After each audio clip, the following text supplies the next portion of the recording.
sometimes, if some animals stay in the nature sometimes they can get badly hurt and nobody's there to help them. But that's where zoos come in and they help them. They heal them, they feed them, all that kind of good stuff. Okay, so yeah, that's true. But for most of the time though,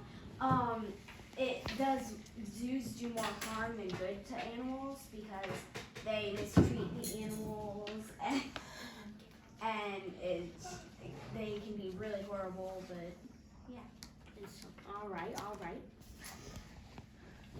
And zoos, they breed the animals. So if zoos weren't there to breed the animals, the population of some animals would be down instead of up. but breeding animals also isn't a good thing because they breed the right amount in the wild most of the time, and so if they overbreed them in the zoos, then there's going to be a population problem, and then it's going to resort to they're going to end up being a hunting season. Okay, well, most zoos, they save money to help animals and make a bigger space for them to, play, eat and drink. Yeah, but with the COVID and everyone being apart for so long, people don't really want to go back to zoos, especially since we've been through this whole pandemic where everyone got used to being really hygienic, and it's hard for zoos to get funding to get that larger space and area, and so a lot of times they don't, and they stay that way for a long time. May I make a rebuttal to that? It's 2023. Yeah, but there's still a lot of people where for like 2.5 years we were all super hygienic and zoos are not.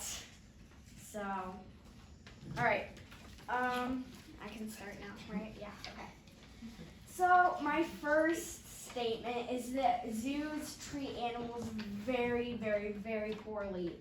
Zoos breed animals, and then if they're overbred in the zoos, they just kill them. For example, overweight elephants are a big problem, where they feed the elephants too much, and then they don't get the correct exercise, and they just kind of slowly melt away until they die.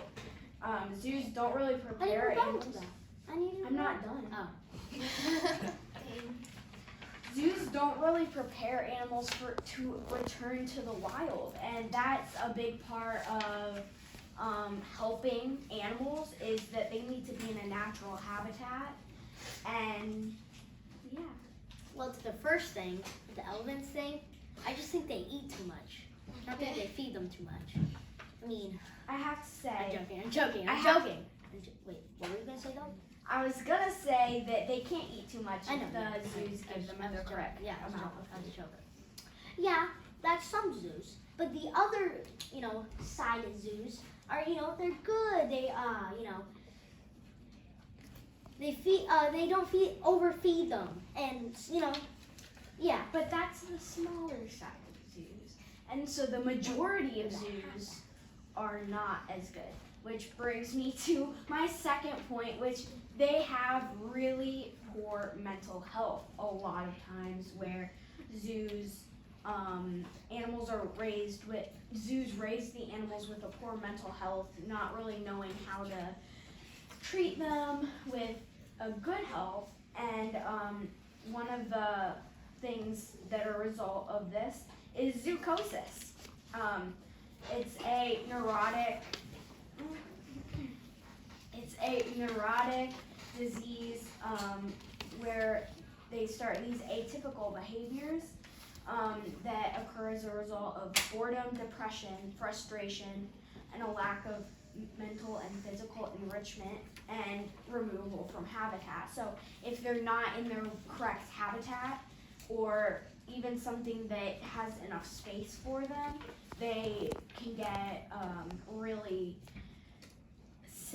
and like in movies and TV shows, and people go to the zoos. Sometimes there's you see a panther, and he's walking back and forth, and that is a symptom of zoochosis, and it you can even see it in the Henson Robinson Zoo here in Springfield, where the wolves, they walk back and forth in their very small enclosure. So yeah. Well, that's why there's a majority of the zoos are petting zoos. To people, they pet them, make them happy, and that's why they also have other animals, their friends, to play with. And yeah, but a lot of times those animals in the petting zoos are farm animals, and they're used to being on giant, beautiful farms with barns and lots of different places that they can walk around and just do whatever they want. But in petting zoos, you'll notice that a lot of times they don't have as much room as they would in a farm, because a lot of times zoos don't have that kind of space. So. Third point. Right.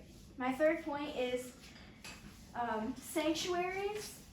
I find like animal sanctuaries are much preferable. There are a lot of sanctuaries where it's thousands of miles, and it's just this wide open space. A lot of times it's a place where endangered animals can go and they can be safe, because there are rules like you can drive up and you must stay in your car the whole time, and you have to keep a consistent pace so that you don't bother them. And putting animals in a sanctuary is actually more cost effective, because a lot of times they don't have to buy a lot of food, because they have their natural resources where they would get food naturally. And also, wildlife sanctuaries don't breed or sell animals, which would really help with the underpopulation, overpopulation debate, which is really great. And then the best, in my opinion, the best part is that any animal that comes to the sanctuary will stay at that sanctuary until they die of natural causes. So sanctuaries can't kill the animal, because maybe they have 20 zebras and they can only have a max of 16. That's not how it works in sanctuaries, because it's a wide open space. I'll go back to the zebras, but zebras don't have roofs.